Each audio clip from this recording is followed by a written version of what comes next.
Merci donc de m'accueillir ce soir, d'être aussi nombreuses et nombreux, et dans ce lieu qui m'a l'air fort sympathique. Donc je suis contente de participer un peu à son lancement, puisque ça fait pas très longtemps qu'il est ouvert. D'abord, je vais me présenter, parce que je crois que c'est important. Bon, je connais un certain nombre de personnes dans la salle, mais peut-être qu'il y en a qui ne me connaissent pas, donc je pense que c'est important de dire d'où on parle, comme on dit. Donc, je suis Annie Coupé, je suis entre guillemets secrétaire générale d'Attac. Je dis entre guillemets parce que derrière le titre, en fait, il fallait un ou une responsable juridique de l'association. C'est pas plus que ça. Donc, c'est pas un super pouvoir ou une super étiquette dans Attac. C'est plutôt être responsable juridique de l'association. Voilà. Donc, moi, je suis au bureau d'Attac et au CA d'Attac, pas depuis très longtemps, puisque, en fait, simplement depuis 2 ans.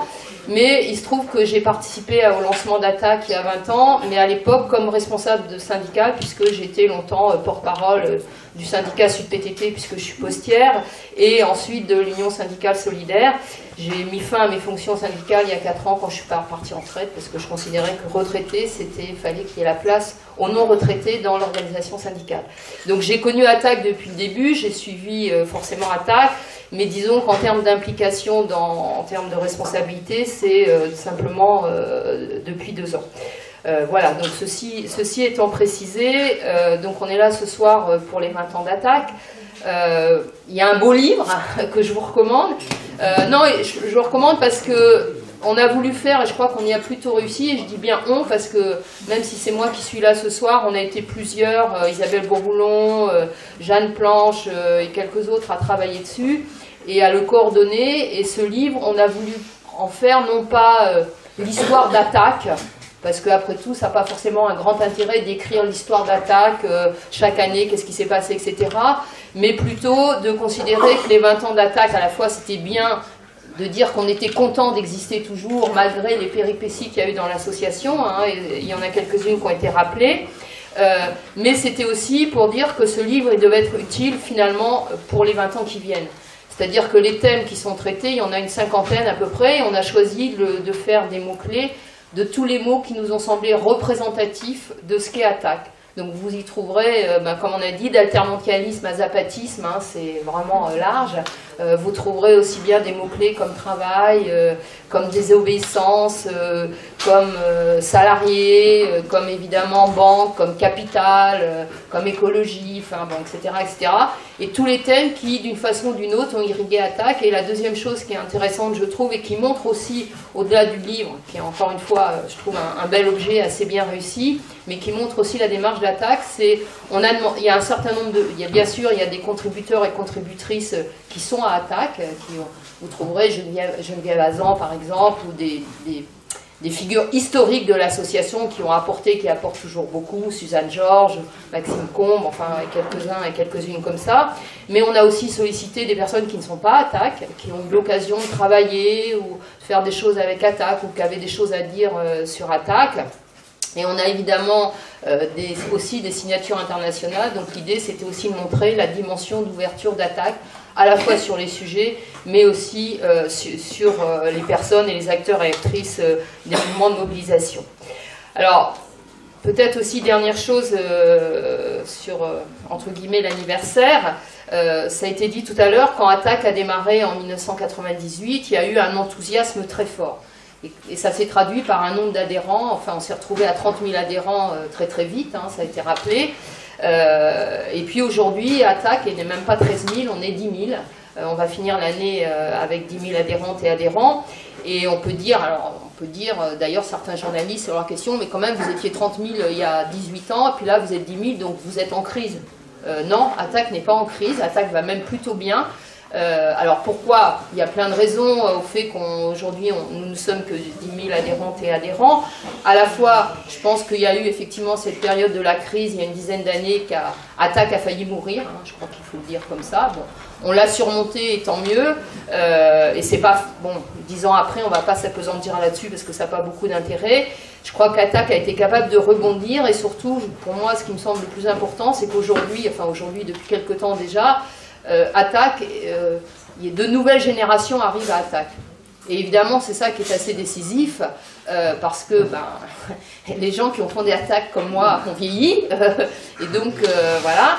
Et donc il y a un enjeu de renouvellement, et je pense que ce renouvellement, il commence à se voir assez nettement. Et par exemple, à l'université d'été, qui n'était pas que celle d'Attac, hein, qui était celle des mouvements sociaux, pour ceux et celles qui sont allés, je sais qu'il y en a quelques-unes dans la salle qui y étaient, ça s'est vu. Et je veux dire, on avait vraiment une participation de jeunes assez visible et assez forte. Et ça, je crois que ça renvoie au fait que Attac a aussi, depuis quelques années, tourné ses mobilisations sur ce qu'on appelle l'action citoyenne de désobéissance civile, autour des banques, autour des multinationales, etc., etc. Et ça, on voit bien aujourd'hui que c'est une façon pour de nouvelles générations, ou même pas forcément que de nouvelles générations, mais de nouvelles personnes, de s'engager dans Attac, comme sans doute dans d'autres mouvements.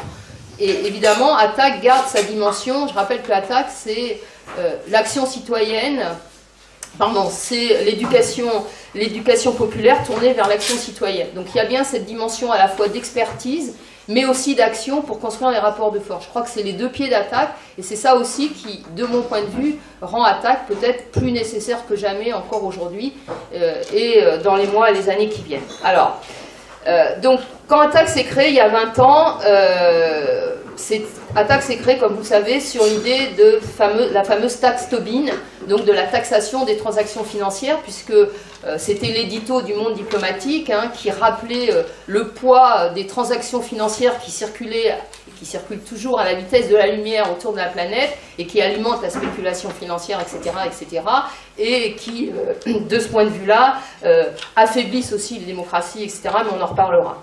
Donc c'était cette idée d'une taxe Tobin, pas du tout révolutionnaire, Tobin lui-même n'était pas un grand révolutionnaire, c'était simplement l'idée qu'il y a trop de déséquilibre, il faut rééquilibrer un peu, donc il faut taxer ces transactions financières, et cet argent pourrait être mis dans un fonds pour l'aide aux citoyens. Bon, c'était ça le départ, et très vite d'ailleurs, on est passé de l'aide aux citoyens à l'action citoyenne, et ça je pense que c'est évidemment important à noter, parce que, encore une fois, c'était l'idée de mobilisation pour changer les choses. Et puis, c'était aussi le moment où un début de prise de conscience sur le fait qu'il y avait un poids et un pouvoir grandissant de la finance dans le fonctionnement des sociétés. Et évidemment ça, vrai au niveau national, au niveau européen, au niveau international, et dans les rapports entre les pays dominants et les pays dominés, etc. Et c'était aussi la suite du processus qui s'est mis en place au début des années 80 sous l'impulsion de Ronald Reagan et de Margaret Thatcher sur la dérégulation totale des marchés financiers, et qui a été, évidemment, elle n'est pas tombée du ciel, elle a été accompagnée et mise en œuvre par les gouvernements dans les pays, et en particulier en France. En France, en 83, c'est le fameux tournant de la rigueur qui ouvre la porte au processus de dérégulation financière, et qui engendre en fait au bout du compte ce poids de la finance dans les sociétés, dans la marche du monde. Et puis la fin des années 90, début des années 2000, c'est le discours dominant sur la mondialisation heureuse. Je mets plein de guillemets, c'est-à-dire cette mondialisation libérale va faire le bonheur des peuples partout sur la planète. C'était ce discours en tous les cas qu'on entendait. Et donc Attac s'est construit à ce moment-là. C'était aussi le début de ce qu'on a appelé le mouvement altermondialiste, dont la première bataille c'est Seattle en 1997. Donc c'était le début de ce qu'on va appeler le mouvement altermondialiste, sur lequel je reviendrai. Donc Attac s'est construit sur cette question du poids de la finance, et je dirais que ça a été, et c'est le cœur du métier, je mets des guillemets à cœur de métier, d'Attac. Mais très vite, en fait, en travaillant sur les questions de la finance, on a bien vu que ça touchait à plein d'autres questions.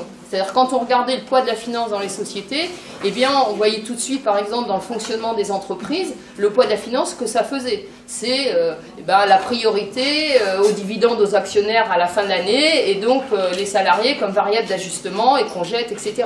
C'est la dérégulation du marché du travail, c'est les attaques sur les services publics, etc. Donc, la question de la finance est évidemment tout sauf une question technique, et en touchant à la question de la finance, en remettant ça en cause, on déroule un fil et on voit bien que ça touche à des tas de choses. Et notamment, c'est la question de l'enjeu écologique et du dérèglement climatique qui n'était pas, si vous prenez les textes d'attaque, il y a peut-être quelques références, mais ce n'était pas du tout dans les priorités d'attaque. Et en fait, petit à petit, c'est devenu une question importante, à la fois parce que, évidemment, ces questions-là ont été de plus en plus importantes, et j'y reviendrai, mais c'est aussi parce que, effectivement, la logique prédatrice du capitalisme s'attaquant à tous les aspects de la vie sur Terre, eh bien, et puis avec ce mythe de la croissance infinie, etc., un système de plus en plus productiviste et consumériste, eh bien, effectivement, mettait en danger l'existence même, pas de la planète, mais de la vie humaine et des sociétés.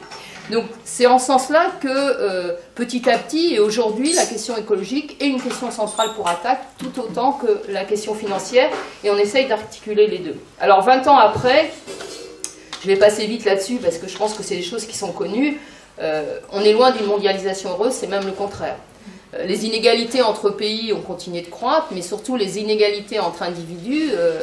Il y a un chiffre d'Oxfam, alors sur les chiffres je me trompe tout le temps, mais celui-là je crois que je le connais bien, c'est 65 personnes dans le monde possèdent autant que la moitié de la population mondiale. Bon. Je veux dire, quand on vous dit ça, moi quand je lis ça, je commence par le relire 2 fois parce que je me suis dit non, j'ai oublié des zéros. Non, c'est réellement, et c'est un chiffre qui date de 2016 je crois, hein, donc peut-être que les choses se sont encore aggravées. Donc voilà, c'est extrêmement parlant. C'est aussi l'accélération de la crise climatique. C'est un monde qui est en tension, je dirais, des guerres. La question des réfugiés, qui est une question extrêmement importante et qui devient centrale dans les sociétés, en particulier en Europe, et on pourra y revenir. Donc on voit bien que 20 ans après, on est dans quelque chose d'assez paradoxal, c'est que je crois que les questions posées par Attac, et pas que par Attac, parce que par plein d'autres mouvements aussi, sont devenues des questions qui ont un écho dans les sociétés. Et en même temps, on voit bien qu'on n'a pas réussi pour l'instant à, je veux dire, imposer d'autres choix. Donc on est, mais c'est sans doute ce qui sera l'objet de la discussion aussi, je veux dire, on est dans cette situation-là qui est assez paradoxale. Du point de vue de la crise financière, je veux dire, je ne suis pas économiste, mais beaucoup d'économistes, y compris des économistes orthodoxes, prévoient qu'une nouvelle crise financière va arriver et qu'elle risque même d'être plus grave que celle d'il y a 10 ans. Parce que celle d'il y a 10 ans, hein, qu'on a entre guillemets fêté, je mets plein de guillemets, le 15 septembre, à la chute de la banque Lehman Brothers aux États-Unis, qui a entraîné la crise financière qu'on a connue, les banques ont été sauvées, mais la finance a été mise au pas, loin s'en faut, et au contraire. Et quand on voit aujourd'hui la politique d'un Emmanuel Macron, par exemple, dans notre pays, on voit bien quand, par exemple, il va draguer de grandes sociétés qui sont installées à Londres suite au vote, au référendum sur le Brexit, pour qu'ils viennent s'installer à Paris. On voit bien que de son point de vue, je veux dire, il n'est pas là du tout pour mettre au pas ou réguler un minimum la finance.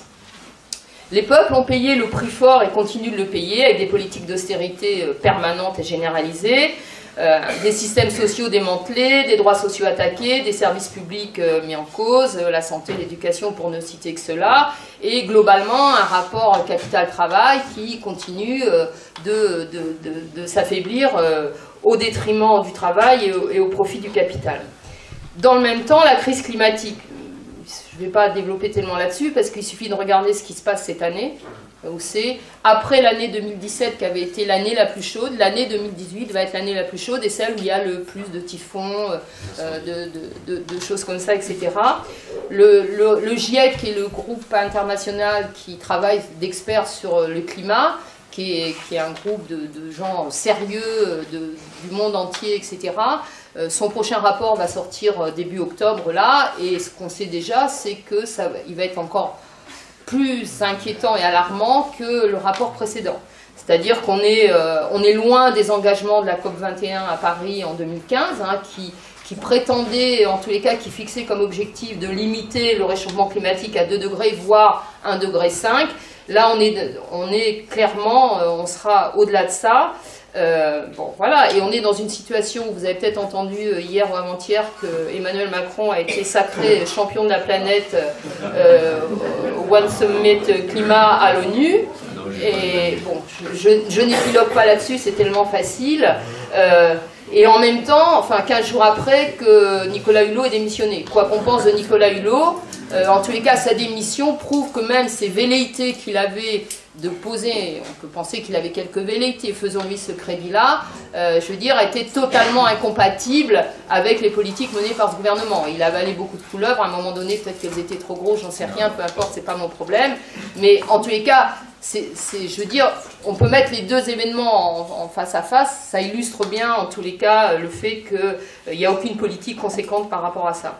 Quand on parle de crise climatique, et aussi, il faut avoir en tête que c'est évidemment... La crise climatique ne touche pas tout le monde de la même façon, ne touche pas tous les pays, ne touche pas toutes les populations de la même façon. C'est évidemment les pays et les populations les plus fragilisées, et y compris en France, qui subissent le plus les conséquences de cette crise climatique. Et évidemment, les riches et les très riches pensent, eux, qu'ils vont s'en sortir en faisant des zones protégées, des bulles, etc. etc. Donc...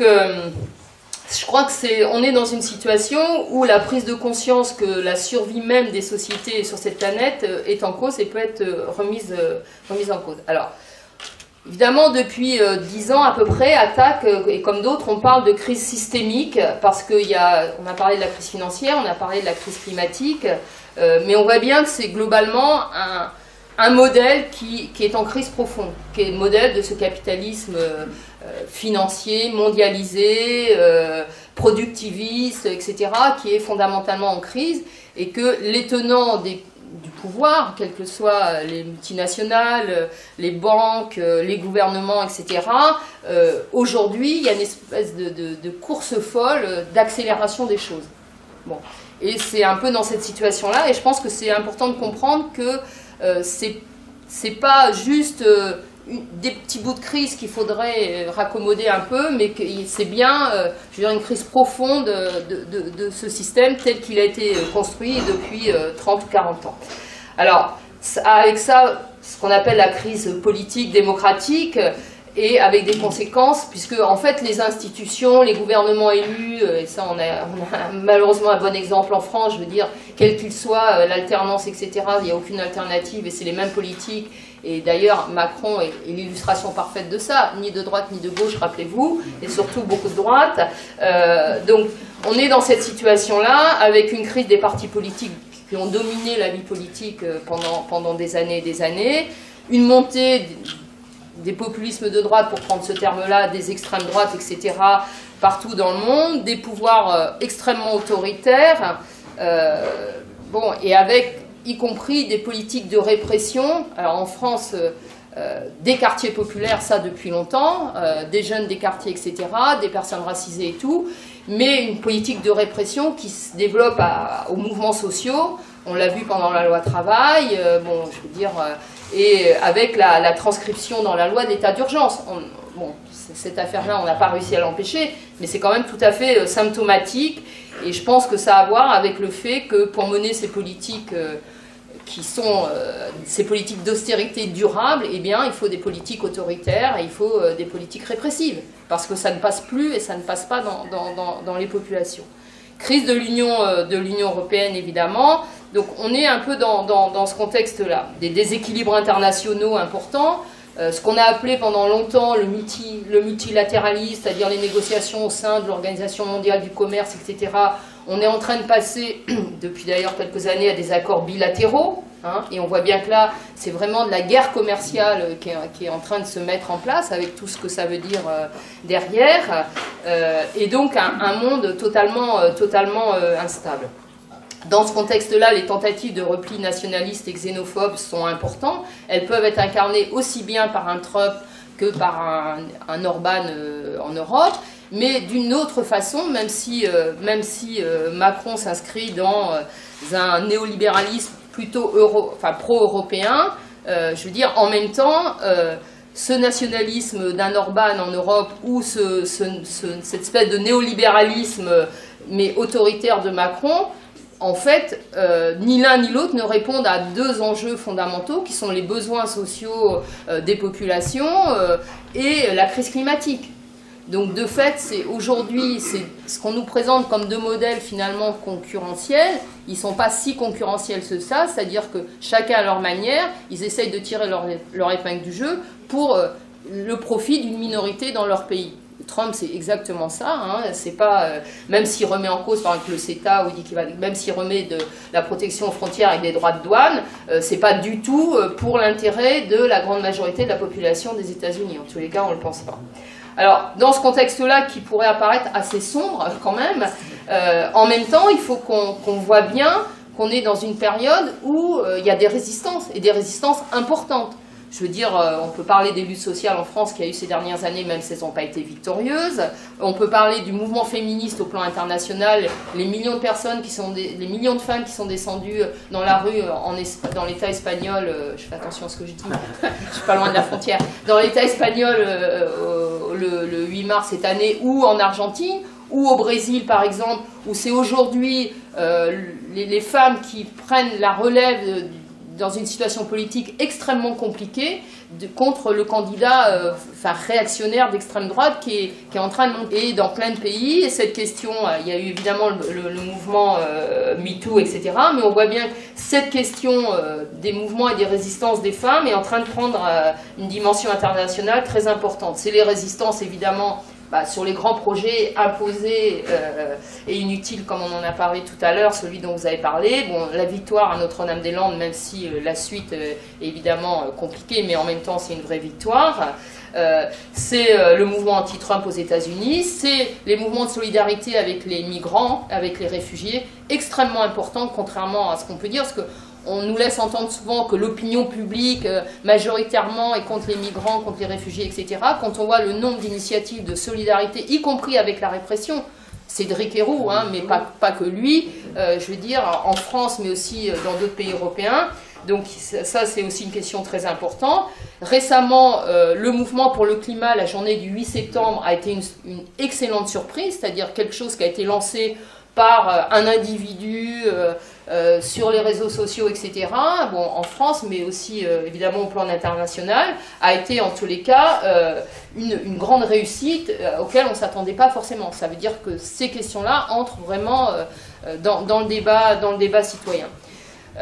Donc voilà, donc on est dans cette situation assez contrastée, contradictoire, et dans ce cadre-là, la question que j'ai envie de poser, peut-être en dernière partie de mon intervention, c'est du point de vue d'attaque, quelles sont nos tâches? Mais quand je dis nos tâches, ce n'est pas que les tâches d'attaque. Je fais un nous collectif, militant, citoyen, voilà, parce que je pense que qu'on soit attaque ou qu'on soit dans un syndicat, dans un parti politique ou dans une autre association aujourd'hui, ou qu'on soit simple citoyen et citoyenne, pardon. Je veux dire, je pense que c'est les questions qu'il faut se poser et qu'est-ce qu'on peut faire dans cette situation. Alors, je vais citer quelques éléments comme ça, mais encore une fois, à partir de ce qu'est attaque, hein, mais il nous semble que c'est des choses qu'on peut partager. Il y a ce qu'on appelle, nous, dans notre jargon, un travail d'éducation populaire, de déconstruction des discours dominants. Ça nous semble important. Et de ce point de vue-là, par exemple, le succès de l'université d'été des mouvements sociaux à Grenoble est plutôt vraiment un encouragement très important. C'est-à-dire, il y a de l'appétence et il y a de l'intérêt pour être dans des lieux de réflexion, d'interpellation, de confrontation, parce qu'on sait aussi que personne, aucun mouvement n'a tout seul, à lui tout seul, dans son coin, la réponse à ces questions complexes. Il y a évidemment la question du soutien aux mobilisations sociales. Bon, mais ça, je veux dire, c'est tellement une évidence que je ne développe pas. Il y a le développement de ce qu'on appelle les actions de désobéissance civile. En tous les cas, je l'ai dit tout à l'heure, pour attaque, c'est quelque chose qui nous permet d'attirer de nouvelles personnes, de nouvelles générations aujourd'hui. Et c'est quelque chose qui marque des points, parce que même si c'est des actions symboliques, etc., avec après les réseaux sociaux, les médias, etc., c'est des choses avec des messages aussi clairs. Je pense que c'est des choses qui peuvent aussi faire progresser nos idées. Il y a évidemment la question de penser les convergences, les articulations entre les mouvements, non seulement entre les mouvements, agir ensemble, construire des espaces dans la diversité des acteurs, dans la diversité des mouvements et avec le respect des mouvements dans leur diversité et sans hégémonie. Et j'insiste un peu là-dessus parce que c'est un débat, enfin je ne sais pas si vous l'avez ici, mais c'est un débat qu'on a souvent rencontré comment travailler ensemble sans qu'il y ait des tentations d'hégémonie. Bon, voilà. Et je pense il y a au moins un exemple cette année qui, pour moi, a été très positif. C'est la question de la marée populaire du 26 mai. Alors, je ne sais pas localement comment ça s'est construit, est-ce que vous avez fait ou pas, mais en tous les cas, nationalement, je veux dire, le fait qu'on ait réussi à construire un espace, qu'on avait des partis politiques, des syndicats, des associations, et avec vraiment un respect de tout le monde, et personne n'a cherché à tirer la couverture à soi, ce qui n'était pas gagné il y a un an ou les années précédentes, hein, je le dis, on peut avoir un débat là-dessus, et je pense que ça a été quelque chose de vraiment très, très, très positif. Il faut comprendre que cette affaire de marée populaire, c'était pas gagné d'avance. C'est-à-dire que je pense que ça a marché notamment parce que Attac et la Fondation Copernic ont été à l'initiative et que ça a donné un cadre de confiance à tout le monde. Je ne dis ça pas du tout pour valoriser Attac et rouler des mécaniques, mais je pense que ça a vraiment contribué. Et en ce sens-là, je dirais que l'existence d'Attac aujourd'hui, elle est importante parce que Attac ne fait pas de l'ombre ni aux partis ni aux syndicats, ni aux associations qui luttent sur le terrain du logement, sur le terrain des migrants, etc. Donc de fait, ça a permis de créer un climat de confiance. Je l'ai dit tout à l'heure et je le ressouligne parce que c'était pas gagné d'avance non plus, les rapports avec les partis politiques, tout le monde a joué le jeu et on va se dire les choses là entre nous. Je veux dire, par exemple, le positionnement de la France Insoumise à l'automne dernier, qui en gros, je ne sais pas du tout pour faire une polémique, mais c'est parce que je pense qu'on est là pour débattre tranquillement des choses, disait le mouvement social c'est nous. Bon, non seulement ça n'a pas fonctionné, mais ça avait aussi créé quelques crispations dans le mouvement social et dans les mouvements sociaux. Et là, je pense que l'intelligence de la France Insoumise a été de dire, bon, bah, faut pas recommencer ça, et donc de vraiment jouer le jeu tout à fait correctement, comme tous les partis politiques qui étaient autour de la table. Donc tout le monde a tiré une expérience très positive, et même dans la CGT, bon, vous savez que dans la CGT, il y a eu beaucoup de débats, il y a eu une consultation interne, etc., parce que c'était loin d'être gagné, et le bilan de la CGT était aussi très positif. En même temps, bon, aujourd'hui, par exemple, on n'a pas réussi, malgré il y a eu 2 réunions de suite, il y en a encore une avant-hier, pour l'instant, on n'arrive pas à... Bon, peut-être qu'on va prendre 1 ou 2 initiatives qui seront plus des initiatives de débat que des initiatives d'action et de mobilisation d'ici la fin de l'année, notamment sur le terrain de l'écologie et sur la question du racisme. Hein. C'est deux points sur lesquels la CGT a dit qu'elle était prête à travailler, mais par exemple, pour dire les choses franchement, sur la question des retraites, où on considère que c'est évidemment un enjeu syndical, personne ne discute de ça, et que c'est les syndicats qui vont sans doute donner, on peut espérer, le tempo sur les mobilisations, les grèves, etc. Mais en même temps, c'est un enjeu citoyen, c'est pas qu'un enjeu strictement syndical, enfin je pense qu'on est tous d'accord là-dessus, et là ça coince. Et pourquoi ça coince? Parce que derrière, il y a aussi les stratégies d'intersyndicats, d'unité syndicale, enfin, bon, voilà, tout ça est très compliqué. Bon, voilà, donc on en est là. Je pense que le positif, c'est que c'est eu lieu et que ça a montré que c'était possible, voilà, mais que maintenant, il faudrait qu'on soit en capacité, collectivement, avec la diversité des acteurs, de reprendre des initiatives. C'est pas gagné pour l'instant, je m'excuse de dire ça, parce que j'aimerais mieux dire autre chose, mais... Voilà, bon, mais en tous les cas, moi je pense que en même temps, ce qu'on a vu, mais je crois que ça pas seulement à Paris, c'est que beaucoup de gens qui ont participé, il y avait évidemment beaucoup de militants et de militantes, je veux dire, il y avait un côté, mais qu'est-ce qu'on est content d'avoir été capable de faire ça ensemble. Au-delà de, je veux dire, des organisations nationales et des représentants des organisations nationales. Alors ça, c'est pas... je suis pas en train de dire que tout a baigné partout, je sais que dans des villes, ça a été compliqué, parce qu'on a eu des échos ici peut-être, je ne sais pas, mais je sais que dans des villes ça a été compliqué, dans d'autres villes ça a été facile, etc. Mais en tous les cas, il y a eu cette idée que franchement, qu'est-ce que c'était bien qu'on ait réussi à faire ça, même si on n'a pas été les millions bon, qu'on aurait pu espérer, mais je pense dans le contexte où c'était pas possible. Donc voilà, moi je crois qu'il ne faut pas lâcher sur cette perspective-là, ça va... Voilà, ça ne va pas se faire par un coup de baguette magique, on a réussi le 26 mai, donc pour moi, il n'y a pas de raison qu'on ne réussisse pas quelque chose à nouveau dans l'avenir. Il n'y a pas de raison, je veux dire. Mais après, je ne suis pas naïve, j'ai quelques cheveux blancs, donc je sais aussi qu'il y a des échéances électorales qui vont arriver, qui vont compliquer les choses, etc., etc. Mais en même temps, on peut s'appuyer sur la réussite du 26 mai pour ne pas lâcher un type de perspective comme ça, quoi. Je dis penser à l'articulation aussi, c'est comment on pense par exemple l'articulation de choses qui peuvent être parfois contradictoires et compliquées, sociales et écologiques par exemple. vous battez, enfin moi j'ai une expérience de syndicaliste, pour défendre des emplois, et des fois ces emplois, ils font partie de ce qu'on appelle des logiques productivistes, ou le nucléaire, un autre exemple au hasard.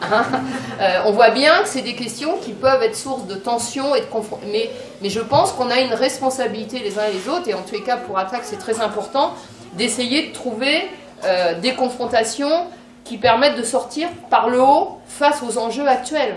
Parce que si on ne fait pas ça, je pense que ceux qui nous dirigent vont continuer à accentuer et à nous diviser. Et on voit bien qu'aujourd'hui, on ne peut pas penser les questions sociales sans penser les questions écologiques, et inversement non plus. C'est-à-dire que de la même façon qu'on met en avant les questions de justice sociale, on doit mettre en avant aussi les questions de justice climatique. Donc justice climatique et sociale vont ensemble. Quand j'ai dit que c'était les populations les plus défavorisées qui payent et qui paieront le prix le plus lourd de la crise climatique, c'est vraiment ça, et ça veut dire qu'il faut penser ça, sinon, je veux dire, ça n'ira pas du tout. Mais aussi penser l'articulation des différentes dominations, alors les dominations de classe, de genre, de race, pour prendre ces termes-là, les termes sociologiques, mais en tous les cas, de penser effectivement les contradictions, et qu'il n'y a pas une seule domination. Il y en a plusieurs, elles peuvent être à l'œuvre, et c'est aussi des choses qu'il faut travailler, parce que sinon, là aussi, ça nous divise. On doit aussi être capable de mettre en visibilité toutes les alternatives concrètes qui se font, parce qu'il y en a beaucoup, et elles sont souvent ancrées localement, et ça, je pense que c'est très important, parce que ça montre qu'il y a d'autres choses possibles que ce qu'on... Voilà, en tous les cas, que le modèle dominant.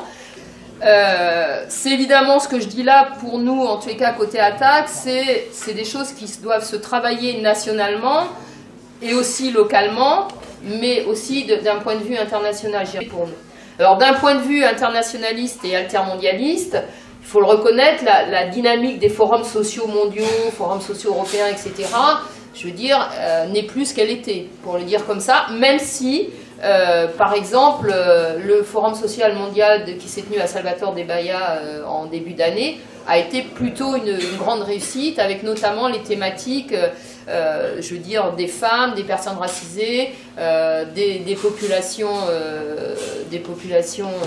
indigènes, pardon, je cherchais le mot, etc. Donc il y a encore des choses qui existent, mais peut-être moins de visibilité, peut-être aussi, il faut peut-être inventer de nouvelles formes, mais on a besoin de toute façon des espaces internationaux où on ait aussi cette visibilité de la diversité des mouvements dans le monde. La grande force des forums sociaux mondiaux, en tous les cas pour moi, mais je pense pour beaucoup de personnes, c'est de voir effectivement que les résistances, elles existent.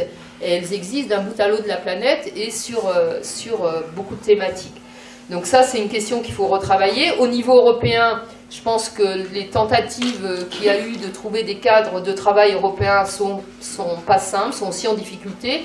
On l'a vu au moment de la situation en Grèce, où il y aurait eu besoin d'une solidarité extrêmement importante.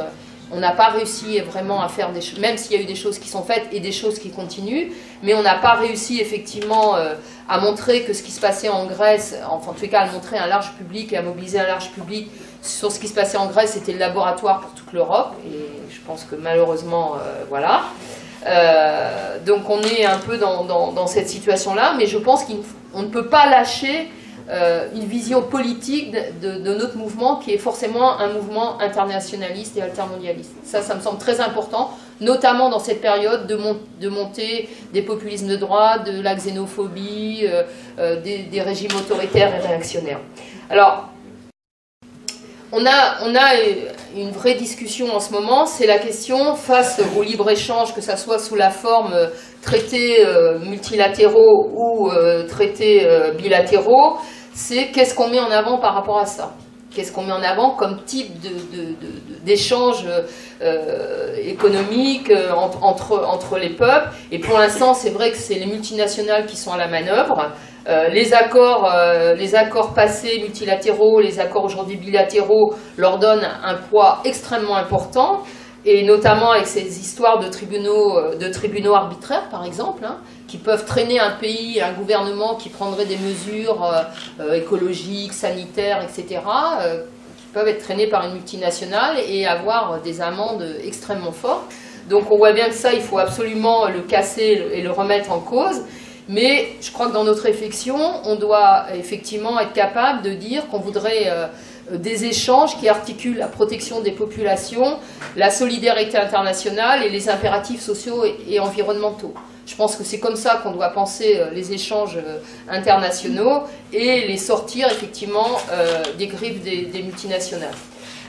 Je pense que la question qui nous est posée, finalement, encore une fois, à nous tous et toutes, quel que soit l'endroit où on est, où on milite, où on agit, c'est comment on reconstruit une pensée politique alternative. Et quand j'ai une pensée politique, c'est pas forcément le programme politique d'un parti, c'est même surtout pas ça, de mon point de vue, même si ça, c'est sans doute nécessaire, mais c'est d'abord ça, et sur quoi on peut la travailler. Il nous semble que c'est à la fois, elle doit être basée sur la question de la répartition des richesses, évidemment, qu'est-ce qu'on fait des richesses produites, sur l'égalité des droits dans les textes et dans la réalité, c'est-à-dire qu'il ne soit pas qu'une égalité formelle, mais aussi évidemment en prenant en compte la question de la transition écologique absolument fondamentale et vitale, et aussi la refondation démocratique. Parce que quand j'ai parlé tout à l'heure de crise systémique, ça veut dire qu'on ne peut pas prendre des choses, même si par exemple l'attaque à un certain nombre de revendications, vous les trouvez dans nos publications, dans le livre, etc. Par exemple sur comment désarmer la finance, on a toute une liste de propositions très précises qui pourraient être mises en œuvre relativement facilement s'il y avait la volonté politique de le faire. Mais on pense qu'on ne peut pas penser les choses que simplement sur l'aspect finance, qu'il faut le penser justement face à une crise systémique, comment on bifurque finalement et comment on commence à réorienter vers autre chose. Et ça, c'est pour moi l'affaire de tous et toutes, des associations, des syndicats et des partis politiques. Et puis, je pense vraiment pour finir, et c'est là où on rejoint la question de l'intermondialisme, je pense que ces questions qu'on se pose ici à Montpellier, qu'on se pose en France, etc., eh bien, c'est des questions de la même façon qu'on retrouve des résistances partout dans le monde qui, à mon avis, se posent partout sur l'ensemble de la planète, d'une façon ou d'une autre, pas forcément strictement dans les mêmes termes, les contextes politiques, sociaux, économiques ne sont pas les mêmes, mais finalement, c'est des questions auxquelles nous devons répondre en ce début, qui est plus tout à fait le début du XXIe siècle.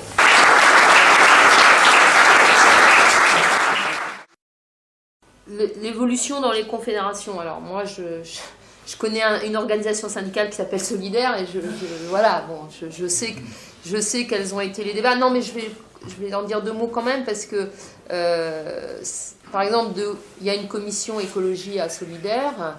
Il y a des syndicats qui travaillent dessus, il y a des syndicats qui sont directement confrontés. Par exemple, je ne sais pas s'il y a des syndicalistes de l'ONF, l'Office national des forêts, dans la région, mais en tous les cas, c'est un syndicat de Solidaire et avec les autres syndicats, ils sont en cours de... Il y a une marche pour les forêts et avec une démarche vraiment de prise en compte des enjeux écologiques. Donc, et là, par exemple, c'est l'intersyndicale de l'ONF, de l'Office national des forêts. Bon. Donc tout ça pour dire que dans Solidaire, c'est des choses qui sont maintenant prises en charge au niveau national avec une réflexion, une production de bulletins, etc. Je ne suis pas certaine que dans l'ensemble des syndicats de Solidaire, et sur les 100 et quelques mille adhérents, j'en sais rien combien il y en a aujourd'hui, cette question-là soit au cœur des préoccupations immédiates, pour le dire honnêtement. Alors peut-être les camarades dans la salle me diront le contraire, mais je ne crois pas. Bon. Donc je pense que cette question-là, il y a deux choses dans une organisation syndicale. Il y a le fait, à un moment donné, d'affirmer un principe politique. Bon, dans une organisation comme Solidaire, ça s'est fait il y a quelques années maintenant, mais ça ne s'est pas fait du jour au lendemain, et ça n'a pas été forcément si simple que ça. Donc il y a une volonté politique à affirmer à un moment donné, et ensuite il faut le travailler à tous les niveaux de l'organisation. Et c'est ça, voilà. Il faut savoir que c'est pas bon. Alors, sur la CGT, pour ce que j'en sais, je pense que il y a des bougées dans la CGT, mais évidemment, ça ne se voit pas forcément nationalement. Il y a un bouger, par exemple, sur Notre-Dame-des-Landes, il y a eu des confrontations très dures à l'intérieur de la CGT, puisque par exemple l'UD, l'Union départementale CGT 44, était à fond pour le nouvel aéroport, et par contre la CGT Vinci, pour citer qu'elle, mais il y avait d'autres CGT, non seulement se sont positionnés contre l'aéroport, mais ont participé aux mobilisations à Notre-Dame-des-Landes, à des débats sur le site même de Notre-Dame-des-Landes, etc. Je prends cet exemple-là et je suis sûre qu'il y en a plein d'autres. Donc les choses, elles bougent sans doute pas assez rapidement. En 2015, quand il y a eu la coalition qui s'est mise en place pour faire face à la COP21 et organiser les mobilisations citoyennes, la CGT était partie prenante. Bon. Ça n'a pas toujours été facile, parce que c'était une coalition large. La CFDT aussi, d'ailleurs. Et paradoxalement, surtout c'est moi qui dis ça, pour ceux qui connaissent mon histoire, parce que j'ai été à la CFDT un certain nombre d'années avant de m'en faire virer, comme quelques autres camarades encore ici présents dans cette salle, c'était plus facile de travailler avec la CFDT qu'avec la CGT sur cette question-là. Je le dis, voilà. Voilà. Mais malgré tout, je pense que ça bouge. Ça bouge parce que les militants et militantes de CGT, les adhérents et adhérents de CGT, au-delà de la situation de travail où ils sont, où ils peuvent être embarqués, enfin je pense à EDF par exemple, le nucléaire, mais pas que le nucléaire, hein, le lobby EDF dans le fonctionnement de la société française et les choix énergétiques qui ont été faits, qui continuent d'être faits, l'espèce de deal social qu'il y a eu pendant longtemps entre la CGT, qui était le gros syndicat, qui est toujours d'EDF, et la direction d'EDF. Je pense que c'est moins vrai maintenant, mais en tous les cas, ça a été longtemps ça. Je pense que c'est aussi des citoyens et des citoyennes, et où les questions de changement climatique, ils les prennent aussi, enfin, comme tout le monde.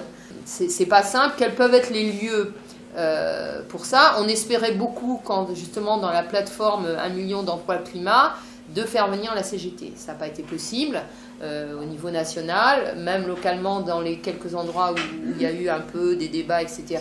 Voilà. Côté attaque, pour le coup, nous on pense qu'on va essayer de relancer des espaces de débat avec la CGT, mais la CGT, ça ne veut pas forcément dire grand-chose. Je veux dire, on peut avoir, y compris au niveau confédéral, des gens qui vont être des interlocuteurs intéressants à discuter sur les enjeux changement climatique, et vous pouvez avoir des structures locales ou des structures professionnelles qui vont être complètement opposées. Donc la CGT est tout sauf une organisation homogène aujourd'hui. Moi, je pense que par rapport à ça, on a intérêt, en tous les cas, à être ouvert et à trouver... et à travailler les contradictions dans la CGT sur cette question-là, mais à travailler pas pour dire histoire de le bordel, mais simplement parce que c'est des questions qui se posent à tous les mouvements sociaux aujourd'hui. Je veux dire, bon, voilà. Alors, la question de 1 million d'emplois climat, je pense que c'est quelque chose qui a été lancé après la COP 2015, justement pour essayer de traduire concrètement, quand on dit transition écologique et sociale, comment traduire ça. Donc il y a eu un document qui a été fait par plusieurs organisations, hein, je crois qu'on est là, il me semble, mais, dont Attaque, mais pas que, Solidaire, la FSU, les deux syndicats, et puis les Amis de la Terre, enfin d'autres organisations, avec l'idée d'essayer de montrer concrètement que c'était possible, c'est-à-dire de donner des arguments vraiment très précis et très concrets avec des études assez chiffrées. Et on est parti de l'expérience qu'il y a eu au Pays Basque, puisque le mouvement BC, enfin Alternatiba, avait fait une étude au Pays Basque Nord, et qui montrait qu'il pouvait créer, alors j'ai plus le chiffre, mais je crois que c'était de l'ordre de 15 000 emplois sur une population de 290 000, enfin j'ai des chiffres, je me trompe peut-être, mais c'est de cet ordre-là, je crois, d'emplois, enfin de création nette d'emplois. Hein. C'était pas, après il y a évidemment des emplois de remplacement et tout. Bon, et il y a eu aussi une étude qui a été faite sur le Nord-Pas-de-Calais aussi, donc on commence à avoir des éléments. Maintenant, le problème, pour ne pas cacher les difficultés, c'est qu'on espérait faire vivre ça localement, enfin sur des territoires, c'est en gros avoir des militants, des organisations qui s'emparent de ça au niveau local et qui fassent ce travail-là sur leur territoire, sur une ville, un département, une communauté de communes, une région, etc., avec des chercheurs, avec des experts, entre guillemets, pour dire, ben voilà, quand on dit transition écologique, qui peut ramener des emplois, etc., au-delà des grands principes, c'est possible. Bon. Ça, pour l'instant, on a quand même un peu de mal, quoi. Mais en tous les cas, moi je pense que les contradictions, y compris dans le monde du travail, dans le monde syndical, bon, alors je parle pas de FO, parce que là, je pense que, bon, c'est pas... Enfin, de toute façon, Force ouvrière est un syndicat qui considère qu'il n'a pas à se poser les problèmes... Enfin, voilà, les problèmes de transformation sociale, etc. Bon, voilà. Et puis, bon, CFTC, CGC, voilà, j'en parle pas. Mais je crois que du point de vue de la CGT, à mon avis, je pense que les choses, elles avancent. Alors, pas assez vite, hein, malheureusement, mais malgré tout, je pense qu'elles avancent. Enfin, c'est mon point de vue. C'est peut-être pas vrai localement, j'en sais rien, je connais pas... il y a peut-être des militants de la CGT dans la salle, j'en sais rien. Il y en a. Voilà, ils pourraient peut-être le dire plus facilement. sur la question des guerres et de la responsabilité de la France, je veux dire, c'est clairement, il y a au moins un biais sur... Alors, peut-être qu'on ne fait pas assez de travail là-dessus, sur les ventes d'armes. Parce que là, pour le coup, ça touche vraiment au cœur du métier d'Attac, sur la question de la finance. Bon, voilà, je vois bien qu'on ne fait pas assez là-dessus, mais comme on ne fait pas assez sur d'autres choses, donc moi, je plaide plutôt pour qu'il y ait des gens qui sont motivés et qui soient prêts à bosser là-dessus et qui nous rejoignent, etc., bon, pour travailler là-dessus. Parce que formellement, par exemple, Attac, on a un militant qui représente Attac sur les initiatives du mouvement de la paix. Donc c'est au moins, je veux dire, formellement, il y a cet accord-là dans Attac, dans l'association, il n'y a pas de problème. Mais c'est évidemment tout à fait insuffisant. Et je pense notamment quand Attac va sortir du matériel sur le projet de budget 2019 du gouvernement et le projet de budget sur la sécurité sociale. Et je pense qu'évidemment, on va mettre en avant qu'il y aurait d'autres choix possibles à faire, et notamment sur cette question-là. Bon, je l'ai noté, je pense que je vais transmettre aux camarades qui travaillent là-dessus, parce que je suis d'accord que c'est, même si c'est pas grand-chose, mais au moins que ça apparaisse dans nos préoccupations. Hein, je suis d'accord là-dessus. Parce qu'on a une responsabilité, parce qu'on est en France, et que la France est un des premiers pays exportateurs d'armes, et que c'est ces armes-là qui, tous les jours... et puis aussi sur la question des réfugiés, des migrants, parce qu'on sait très bien aujourd'hui que la façon dont l'Union européenne procède, avec l'assentiment notamment du gouvernement français, c'est de filer de l'argent aux dictatures pour garder les réfugiés chez eux, quoi. Enfin, et aux pires dictatures. Hein, bon.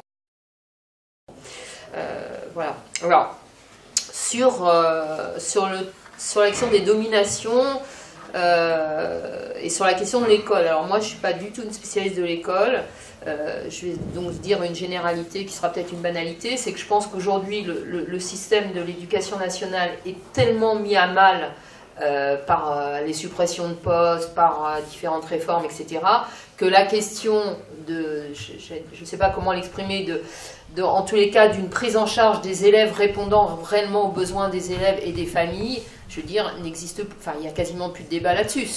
Les débats qu'il y avait dans les années 70 sur la pédagogie, ou avant même, la pédagogie freinée, ou en tous les cas d'autres choses pour que l'école soit mieux adaptée aux besoins des enfants et des familles, et surtout aux réalités d'aujourd'hui, je pense qu'il y a une telle situation catastrophique dans beaucoup d'écoles et de collèges, de lycées, etc., et ne parlons pas de l'université, enfin si, parlons-en, que voilà, ces questions-là, de fait, sont maintenant marginalisées. Et je trouve que c'est regrettable, mais pour le coup, pour en discuter souvent avec camarades syndicalistes enseignants, bon, c'est tellement l'urgence au quotidien que, je sais pas, moi je connais bien la Seine-Saint-Denis par exemple, en banlieue parisienne, mais je pense que c'est vrai ailleurs, hein, c'est une situation de pénurie, mais absolument terrible, quoi, avec les conséquences que ça a.